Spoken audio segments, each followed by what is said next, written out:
Fases de la iniciación deportiva en deportes de cooperación oposición.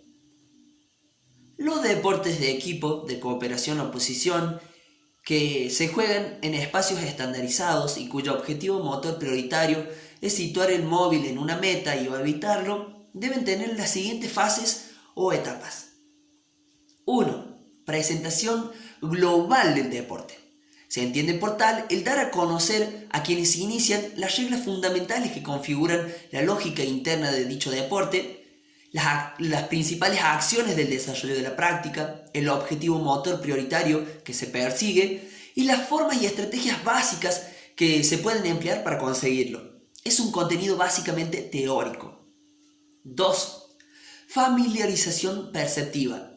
Se entiende por tal que el individuo que se inicie tome contacto con la práctica global y generalizada de dicho deporte para experimentar los aspectos fundamentales de tipo perceptivo-motor que dicho deporte requiere para poderse practicar. Es un contenido prioritariamente práctico. 3. Práctica de situaciones básicas simplificadas de los elementos fundamentales y esenciales de la lógica interna del deporte de tipo cooperación. Se pretende que el individuo que se inicia practique diferentes situaciones motrices de cooperación. 4. Práctica de situaciones básicas simplificadas de los elementos fundamentales y esenciales de la lógica interna del deporte de oposición. Se pretende que el individuo que se inicia practique diferentes situaciones motrices de oposición. 5.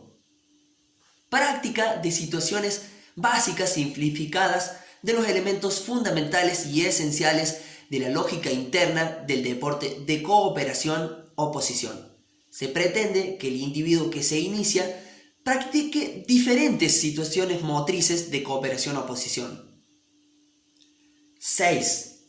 Práctica de situaciones combinadas de complejidad creciente de los elementos fundamentales y esenciales de la lógica interna del deporte de tipo individual.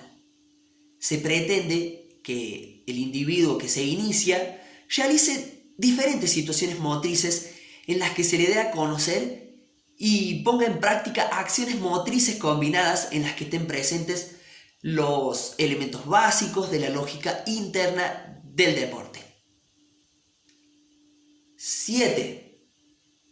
Práctica de situaciones combinadas de complejidad creciente de los elementos fundamentales y esenciales de la lógica interna del deporte de cooperación. Se pretende que el individuo que se inicia realice diferentes situaciones motrices en las que se le dé a conocer y ponga en práctica acciones motrices combinadas en las que estén presentes los elementos básicos de la lógica interna del deporte. 8.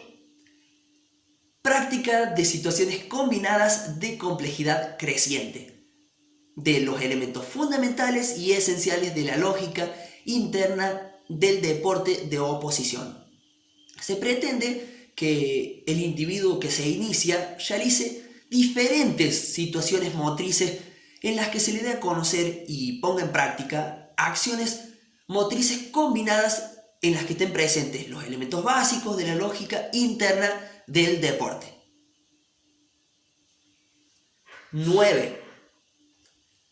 Práctica de situaciones combinadas de complejidad creciente de los elementos fundamentales y esenciales de la lógica interna del deporte de cooperación-oposición.